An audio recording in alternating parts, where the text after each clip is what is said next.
방학 가고 며칠이 지나서 우리 집 풍경 어떤가요? 늦잠 자고 하루 종일 내복바람으로 뒹굴거리고 심심할 때가 기회입니다. 지루함을 견디고 스스로 조절하는 힘을 기르기에 가장 좋은 타이밍이거든요. 흔히 주의력이 좋다고 하면 아이가 책상에 얌전히 앉아있는 모습만 떠올리시죠? 하지만 주의력이 발휘될 때에는 걱정하지 마세요. 오늘 소개해드릴 이 4가지 놀이에 이 원리가 다 녹아들어져 있습니다. 안녕하세요. 발달심리학자 유하나입니다. 방학 가고 며칠이 지나서 우리 집 풍경 어떤가요? 늦잠 자고 하루 종일 내복바람으로 뒹굴거리고 아이는 입에 심심해를 달고 삽니다. 이런 모습을 보면 사실 부모로서 걱정이 굉장히 앞서죠.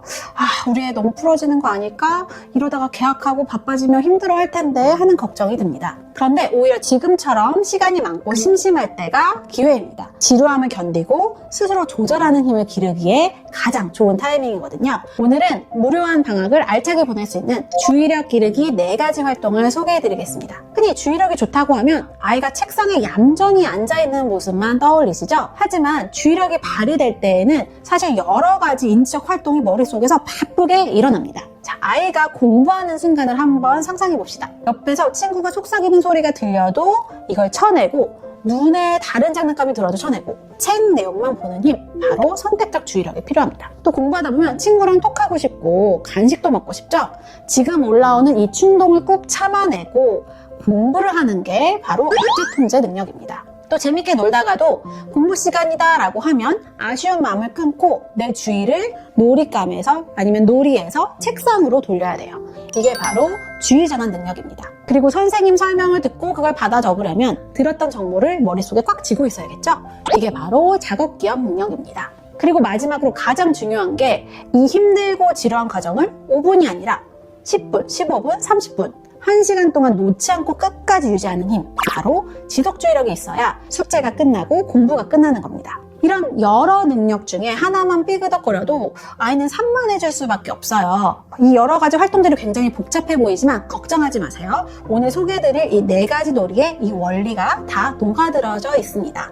자, 그럼 바로 이 4가지 놀이를 소개해드리겠습니다. 첫 번째 놀이는 모양 색깔 분류 놀이입니다. 준비물로는 색깔과 모양이 다른 여러 가지 블록이라든지 아니면 요즘 이런 장난감들 많이 쓰시더라고요. 이렇게 다양한 색깔과 모양을 가진 과일이 있는 이 장난감을 사용해서 하실 수가 있어요. 기본적인 방법은 아이들이 모양과 색깔을 분류하도록 하시는 겁니다. 근데 여기서 레벨업을 여러 가지로 하실 수가 있어요. 우선 1단계로 아이들이 필요한 곳에 집중하는 능력을 기를 수 있게 활동을 할 수 있거든요. 여기 보시면 빨간 사과도 있고 초록색 사과도 있고 주황색 사과가 있어요.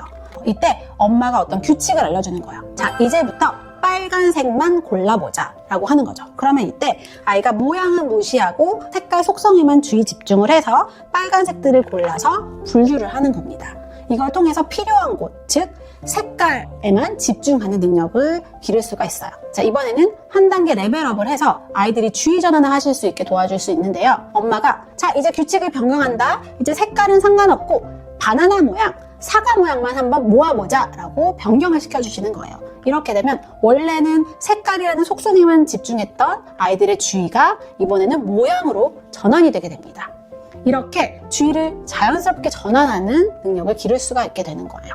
자, 이 놀이를 할 때 아이들이 처음에는 다 못 끝낼 수가 있거든요. 그런 아이들은 처음에는 3분 동안 한번 분류해보기, 그 다음에는 5분 동안 분류 활동을 하기, 이렇게 시간을 늘리면서 활동을 해주시면 아이들의 지속주의력도 늘릴 수가 있습니다. 사실 이 분류 게임은 여러 가지 형태로 응용이 가능해요. 저희 아이는 자동차를 굉장히 좋아해서 자동차 장난감이 정말 많거든요. 저는 아이랑 놀 때 간단하게 이 분류 게임을 하기도 해요. 파란 자동차만 모아보기, 아니면 택시만 모아보기, 버스만 모아보기, 이렇게 분류할 수 있는 기회를 주면서 아이가 주의력을 기를 수 있게 도와줍니다. 또 제가 굉장히 좋아하는 보드게임 중에 쿼클이라는 게임이 하나 있는데요. 저희 지인들과 실제로도 많이 하는 게임인데, 이 쿼클이라는 게임은 여러 가지 모양과 색깔을 가진 도형들이 각 타일을 안에 그려져 있어요. 간단하게 설명을 드리자면 이 타일들을 모양별로 혹은 색깔별로 잘 맞추는 사람들이 이기는 게임입니다. 그래서 이 쿼클 게임은 초등학생 연령에도 굉장히 적절한 게임이고요.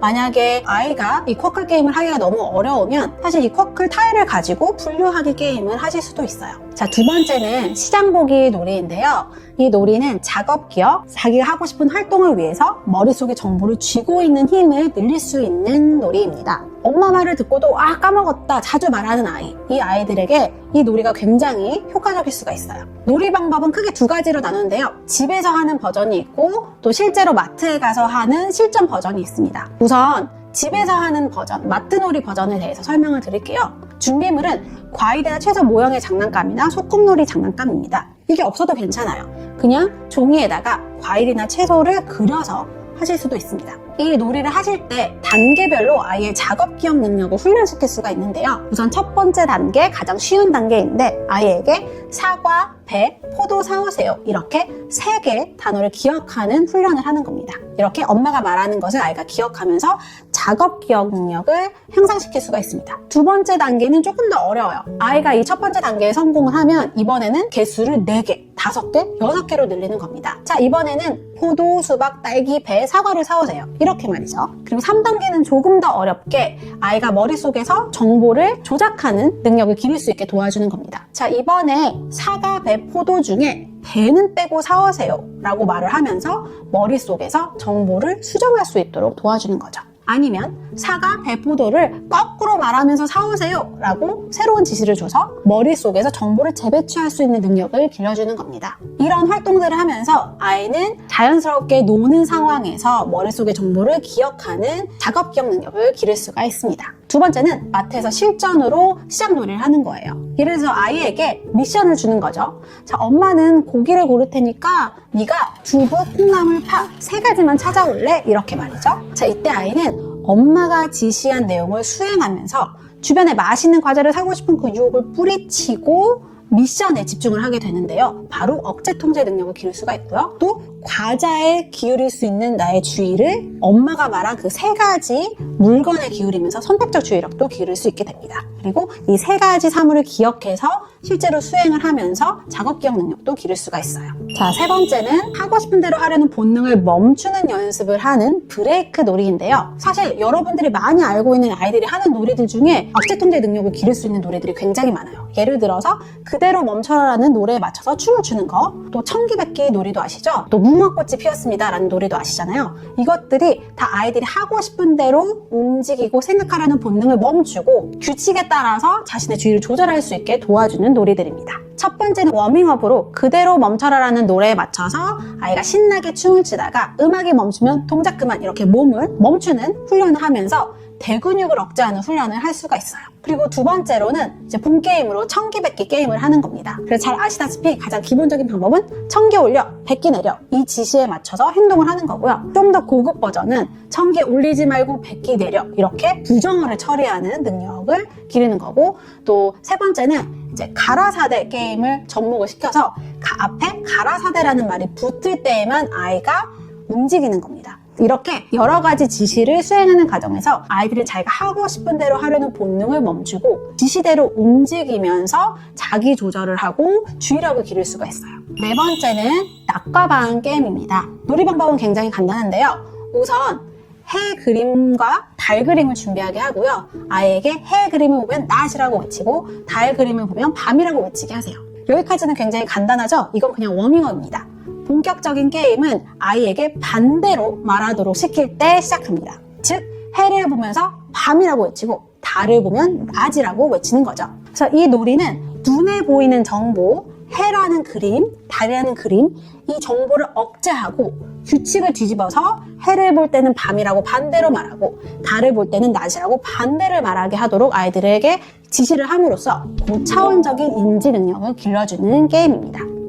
방학 때 흐트러진 이 생활 습관을 잔소리로만 잡으려고 하면 아이와 문제가 많이 생겨요. 그 대신에 아이와 즐거운 시간을 보내면서 아예 내가 스스로 자신의 주의력을 조절할 수 있게 주의력 근육을 키워주시는 게 굉장히 중요합니다. 주의력은 의지로 만드는 게 아니라 훈련을 통해서 얼마든지 길러줄 수 있는 거예요. 운동을 하면 체력이 길러지고 근육이 붙듯이 주의력도 훈련을 하면 더 단단해질 수가 있습니다. 오늘부터 아이와 그대로 멈춰라 노래를 트시면서 몸을 풀고 그 다음에 시장 보기 게임을 하면서 아이와 주의력 연습을 한번 해보세요. 엄마와 그 웃으며 했던 그 놀이를 통해서 아이가 자연스럽게 주의력을 기를 수 있게 될 겁니다. 지금까지 발달심리학자 유하나였습니다. 감사합니다. 영상 아래 설명란을 보시면 아이박사 하나박사 온라인 상담실 링크가 있어요. 아이 발달이나 양육에 대해서 궁금한 점이 있으시면 링크를 눌러주세요.